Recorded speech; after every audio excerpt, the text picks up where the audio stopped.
Praise the Lord. கிறிஸ்துக்குள் பிரியமானவர்களே, ஆண்டவர் இயேசுவின் நாமத்தில் உங்கள் ஒவ்வொருவரையும் இந்த புதியதொரு வாரத்தில் சந்திப்பதில் மிக மிக மகிழ்ச்சி அடைகின்றேன். இறைவன் தாமே நமக்கு இந்த புதிய விடியலின் வாரத்தை ஆசீர்வாதமாய் கொடுத்திருக்கின்றார். இந்த வாரம் நாம் தியானிக்கக்கூடிய வார்த்தையின் தலைப்பு இன்னதென்றால் பிரியமான வாழ்வு. இதற்காக நாம் எடுத்துக்கொண்ட வேத பகுதி சபையுரையாளர் அதிகாரம் 2 இறைவார்த்தை 26. கடவுள் தம் விருப்பத்துக்கேற்ப நடப்பவருக்கு ஞானத்தையும் அறிவையும் மகிழ்ச்சியையும் அளிக்கின்றார். ஹல்லேலூயா. பிரியமான வாழ்வு என்ற தலைப்பின் கீழாக இந்த இறைவார்த்தையில் நாம் தியானிக்கப் போகின்றோம். பிரியமான வாழ்வு என்றால் யாருக்கு பிரியமான வாழ்வு? மனிதனுக்கு பிரியப்படக்கூடிய வாழ்வா அல்லது ஆண்டவருக்கு பிரியப்படக்கூடிய வாழ்வா? நம்முடைய வாழ்க்கை இந்த நாளில் இறைவனுக்கு பிரியப்படும்படி இருந்தால் ஆண்டவர் நமக்கு ஞானத்தையும் அறிவையும் இன்பத்தையும் நமக்கு கொடுப்பாராம். அதுதான் இந்த வார்த்தை நமக்கு தெள்ளத் தெளிவாக குறிப்பிடுகின்றது. தொடக்க நூல் அதிகாரம் 41 இறைவார்த்தை 38 40 பார்க்கின்றோம். வார்த்தை இவ்வாறாய் குறிப்பிடுகின்றது: பார்வோன் தன் அலுவல்களை நோக்கி, இறையாவி பெற்றுள்ள இவரைப் போல் வேறு எவரையும் நாம் காண முடியுமோ என்றான். பின்பு பார்வோன் யோசேப்பை நோக்கி, இவற்றையெல்லாம் கடவுள் ஒருவருக்கே அறிவித்துள்ளார். உம்மை விட மதி நுட்பமும் ஞானமும் சிறந்தவர் யாரும் இல்லார். எனவே நீரே என் அரண்மனையின் பொறுப்பை ஏற்பீர். வார்த்தைகளுக்கு என் மக்கள் எல்லோரும் அடிபணியட்டும். அரண்மனையில் மட்டும் நான் உமக்கு மேற்பட்டவனாயிருப்பேன் என்றார். ஹல்லேலூயா. பிரியமானவர்களே, பார்வோனுக்கு ஒரு கனவு வருகின்றது. அந்த கனவிற்கு யாராலும் பதில் கொடுக்க முடியாதபடி, விளக்கம் கொடுக்க முடியாதபடி, அந்த எகிப்து தேசத்தில் இருக்கக்கூடிய மந்திரவாதிகளாலும் அறிவாளிகளாலும் அதற்கு விளக்கம் கொடுக்க முடியாதபடி எல்லோரும் தத்தளித்தனர். யாருக்கும் அந்த விளக்கம் தெரியவில்லை. ஆனால் ஆண்டவர் யோசேப்புக்கு மட்டும் அந்த விளக்கத்தை தெரியப்படுத்தினார். ஆகையால் பார்வோன் மன்னன் சொன்னது, உன்னிடத்தில் தேவ ஆவி பெற்றிருக்கின்றாய். நீ விசேஷமான ஒரு மனிதன். உன்னை போல் வேறொரு மனிதனை நான் பார்த்ததே கிடையாது. ஆகையால் நான் இந்த அரண்மனையில் மட்டும் உமக்கு மேற்பட்டவனாயிருப்பேன் என்று வார்த்தை கூறுகின்றார். ஆண்டவரின் ஆவி அவர் மேல் இருந்ததின் நிமித்தம்தான் யோசேப்பால் அவருடைய கனவுக்கு விளக்கம் கொடுக்க முடிந்தது. அதன் நிமித்தமே அவரும் இந்த வார்த்தையை இவருக்கு குறிப்பிடுகின்றார். யோசேப்பை நோக்கி, இவற்றையெல்லாம் கடவுள் ஒருவருக்கே அறிவித்துள்ளார். உம்மை விட மதி நுட்பமும் ஞானமும் சொரிந்தவர் யாரும் இல்லார். உம்மை விட அறிவாளியும் ஞானமிக்கவரும் இந்த தேசத்தில் யாருமில்லை என்று யோசேப்பை புகழ்கின்றார். எதன் நிமித்தம் இறைவன் யோசேப்புக்கு இந்த ஆற்றலை கொடுத்தார்? யோசேப்பு ஆண்டவருக்கு பிரியமான ஒரு வாழ்க்கை வாழ்ந்தது நிமித்தம்தான் யோசேப்புடைய வாழ்வில் இப்படிப்பட்ட ஒரு ஆசீர்வாதமும் இப்படிப்பட்ட ஒரு உயர்வும் ஏற்பட்டது. யோசேப்பு தன்னுடைய முற்காலத்தில், அதாவது இந்த அரண்மனைக்கு வருவதற்கு முன்பதாக அவருடைய வாழ்வில் நிறைய கஷ்டங்களை அனுபவித்தார். தன்னுடைய சொந்த சகோதரர்களால் விற்கப்பட்டு அந்நிய தேசத்துக்கு சென்று அடிமையாக இருந்து சிறையில் இருந்து அதற்கு பின்பதாக தான் இப்பேற்பட்ட ஒரு உயர்வின் நிலைக்கு வந்தார் என்றால், யோசேப்பு எந்த சூழ்நிலையிலும் ஆண்டவருக்கு விரோதமாய் ஒரு காரியமும் செய்யவில்லை. இறைவனுக்கு உகந்த ஒரு மகனாக, பிரியமான மகனாக அவர் வாழ்ந்தது நிமித்தமே அந்த எகிப்து தேசம் மொத்தமும் அவர் சொல்லுக்கு கீழ்ப்படும்படியாக அந்த அரசன் அன்றைக்கு கட்டளை பிறப்பித்தான். ஆம் பிரியமானவர்களே, யோசேப்புடைய வாழ்வுதான் நமக்கு முன் உதாரணமாய் இருக்கின்றது. ஆண்டவருக்கு பிரியமான வாழ்க்கை வாழும்போது நிச்சயமாக ஆண்டவர் அவர்களை மேன்மைப்படுத்துவார், உயர்த்துவார். நீங்கள் ஆண்டவருக்கு பிரியமான வாழ்க்கை வாழ்ந்தால் அவர் உங்களுக்கு இதே போல ஞானத்தையும் அறிவையும் மகிழ்ச்சியையும் கட்டாயம் தருவார். தொடக்க நூல் அதிகாரம் 18 இறைவார்த்தை 12 பார்க்கின்றோம். எனவே சாரா தமக்குள் சிரித்து, நானோ கிழவி, என் தலைவரோ வயது முதிர்ந்தவர், எனக்கா இன்பம் என்றாள். அப்போது ஆண்டவர் ஆபிரகாமை நோக்கி, நான் வயது முதிர்ந்தவனாயிருக்க எனக்கு உண்மையில் பிள்ளை பிறக்குமா என்று சொல்லி சாரா ஏன் இப்படி சிரித்தாள்? ஆண்டவரால் ஆகாதது எதுவும் உண்டோ? தொடக்க நூல் அதிகாரம் 18 இறைவார்த்தை 12 பார்க்கின்றோம்.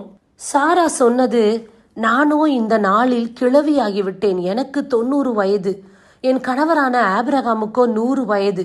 இந்த வயதில் எங்கள் வாழ்க்கையில் ஒரு சந்தோஷம் கிடைக்குமோ, ஒரு மகிழ்ச்சி கிடைக்குமோ என்ற ஒரு எண்ணத்தில் அவர் சொன்ன வார்த்தை தான் இது. ஆனால் ஆண்டவருடைய வார்த்தை, ஆண்டவர் கொடுத்த வாக்குத்தத்தம் அவருடைய வாழ்க்கையில் நிறைவேறிற்று. ஏனென்றால் ஆபிரகாம் ஆண்டவருக்கு பிரியமான ஒரு வாழ்க்கை வாழ்ந்தார். ஆபிரகாமை தன்னுடைய சொந்த தேசத்திலிருந்து ஆண்டவர் பிரித்தெடுத்து அவரை பலுகி பெருகும்படியாக வாக்குத்தத்தம் கொடுத்தார். அவர் கொடுத்த வார்த்தையின்படியே ஆபிரகாமுடைய வாழ்வில் நிகழ்ந்தது. நிச்சயமாக ஆபிரகாம் இறைவனுக்கு பிரியமான ஒரு வாழ்க்கையும் பிரியமான ஒரு மகனுமாய் இருந்தது நிமித்தம்தான் முதிர் வயதாக இருந்தாலும் அவருக்கு ஆண்டவர் வாக்கு கொடுத்தபடியே ஈசாக்கு என்ற பிள்ளையை அவர்கள் பெற்றெடுத்தார்கள். ஹல்லேலூயா. பிரியமானவர்களே, ஆண்டவர் அற்புதம் செய்ய, ஆண்டவர் தன்னுடைய காலத்தில் அவர் சொன்னதை நிறைவேற்ற வயது வரம்பு கிடையாது. எந்த காலத்திலும் அவர் அதை செய்து முடிப்பார். இதோ ஜனவரி மாதம் சொன்ன வாக்கு தத்தத்தை அவர் அக்டோபர் மாதம் செயல்படுத்தி முடிக்க அவர் போதுமானவராய் இருக்கிறார். அல்லது அந்த மாதமே செயல்படுத்துவார், அல்லது 2 வருடம் கழித்து செயல்படுத்துவார். ஆனால் சொன்னதை சொன்னபடி நிறைவேற்றுகிற தெய்வமாக இருக்கின்றார். நீங்கள் ஆண்டவருக்கு பிரியமான வாழ்க்கை வாழ்ந்தீர்கள் என்றால் வசனம் சொல்லக்கூடிய வார்த்தையின்படியே உங்களுக்கு ஆண்டவர் ஞானத்தையும் தெளிந்த அறிவையும் உங்கள் வாழ்வுக்கான சந்தோஷத்தையும் நிச்சயமாக கொடுப்பார். இப்போது இந்த காலகட்டத்தில் இறைவனுக்கு பிரியமான ஒரு வாழ்க்கை வாழ்ந்தோம் என்றால் இந்த வார்த்தையின்படியே அவர் நமக்கு ஞானத்தையும் அறிவையும் மகிழ்ச்சியையும் கட்டாயம் கொடுப்பார். கிறிஸ்து பிறப்பு காலத்திலாவது என்னுடைய வாழ்வில் இந்த அற்புதம் நடந்திராதா என்று எதிர்நோக்கி காத்திர ஒவ்வொரு மகனுக்கும் மகளுக்கும் இந்த வார்த்தை ஆண்டவர் கொடுக்கின்றார். நீ எனக்கு பிரியமான வாழ்க்கை வாழ்ந்தால் நிச்சயமாக உனக்கு வேண்டியதை கொடுப்பேன், உனக்கு சந்தோஷம் தரக்கூடிய காரியத்தை உன்னுடைய வாழ்க்கையில் நிறைவேற்றுவேன் என்று ஆண்டவர் நம்மோடு கூட இந்த வார்த்தை மூலியமாக இடைப்பட்டு கொண்டிருக்கின்றார். சபையுரையாளர் அதிகாரம் 2 இறைவார்த்தை 26 நாம் பார்த்தோம். கடவுள் தம் விருப்பத்துக்கேற்ப நடப்பவருக்கு, தம் விருப்பத்திற்கேற்ப இறைவனுக்கு ஏற்ற ஒரு வாழ்க்கை, இறைவன் சொல்படி ஒரு வாழ்க்கை, இறைவனுக்கு பிரியமான ஒரு வாழ்க்கை, தீமையை அருவருத்த ஒரு வாழ்க்கை, எல்லோரும் செய்தாலும் நாம் அதை செய்யக்கூடாது என்று ஆண்டவருடைய நெறியில் வாழக்கூடிய ஒரு வாழ்க்கை வாழ்ந்தோம் என்றால் நிச்சயமாக அவர் அவர்களுக்கு ஞானத்தையும் அறிவையும் இன்பத்தையும் அளிப்பார். ஹல்லேலூயா. பிரியமானவர்களே, இந்த நாட்களில் நம்மிடத்தில் நிறைய குறைவுகள் இருக்கின்றது. இந்த குறைவுகளை நாம் எவ்வாறு தீர்க்க முடியும்? இந்த குறைவுகளை எப்படி சரி செய்ய முடியும் என்றால் தெளிந்த ஞானத்தில் மட்டுமே அதை சரி செய்ய முடியும்.